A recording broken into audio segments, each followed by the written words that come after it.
हमारे इस channel Mithila junction को लाल button दबाकर सब्सक्राइब करें व घंटी के निशान का बटन दबाएं ताकि सभी नए वीडियो आप तक तुरंत पहुंचे बिल्कुल मुफ्त।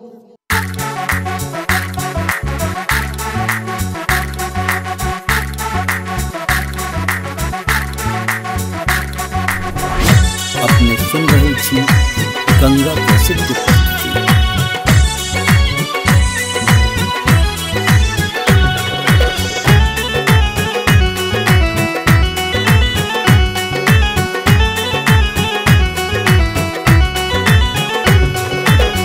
बेटा कहे तोहर से बात हमरा, बेटा कहे तोहर से बात हमरा, जिंदगी में आयल बहार में बाबू, जिंदगी में आयल बहार में बाबू।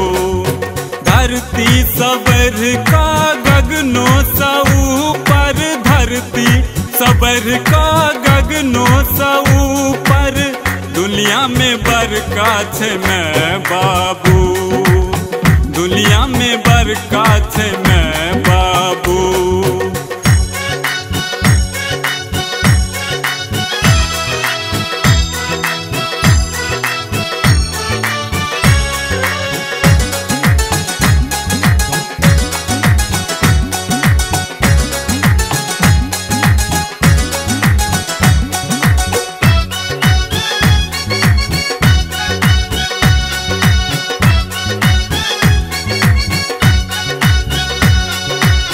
ऋषियन के सेवा देवता के पूजा, ऋषियन के सेवा देवता के पूजा, किछु नहीं छै मैं बाबू संदूजा, किछु नहीं छै मैं बाबू संदूजा।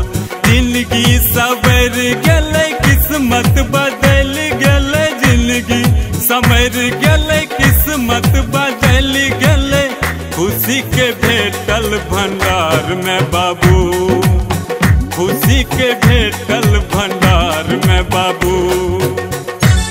अपने सुन रही थी गंगा प्रसिद्ध प्रस्तुति।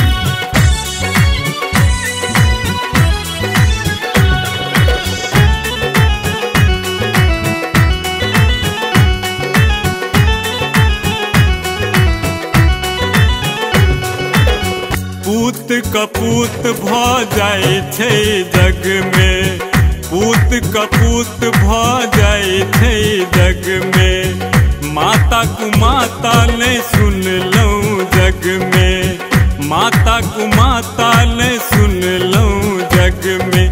तोहर चरण के सेवा सिभावी, तोहर चरण के सेवा सभावी, निको ने लागे त्योहार में बाबू, निको ने लागे त्योहार में बाबू।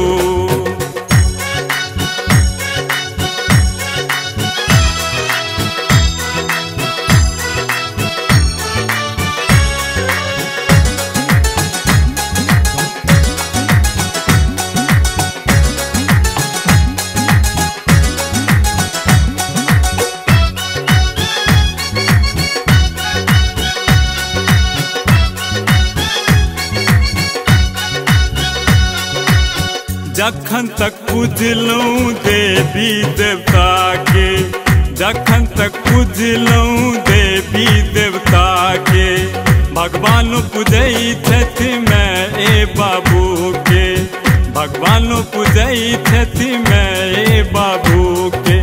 तोहर बिना नहीं ईश्वर कृपा छै, तोहर बिना नहीं ईश्वर कृपा छै, मानलहुँ हम महिमा तोहार मैं बाबू, मानलहुँ हम महिमा तोहार मैं बाबू।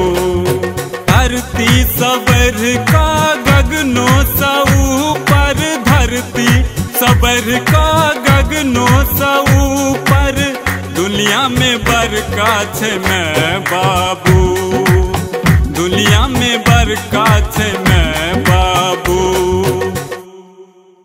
हमारे इस चैनल मिथिला जंक्शन को लाल बटन दबाकर सब्सक्राइब करें।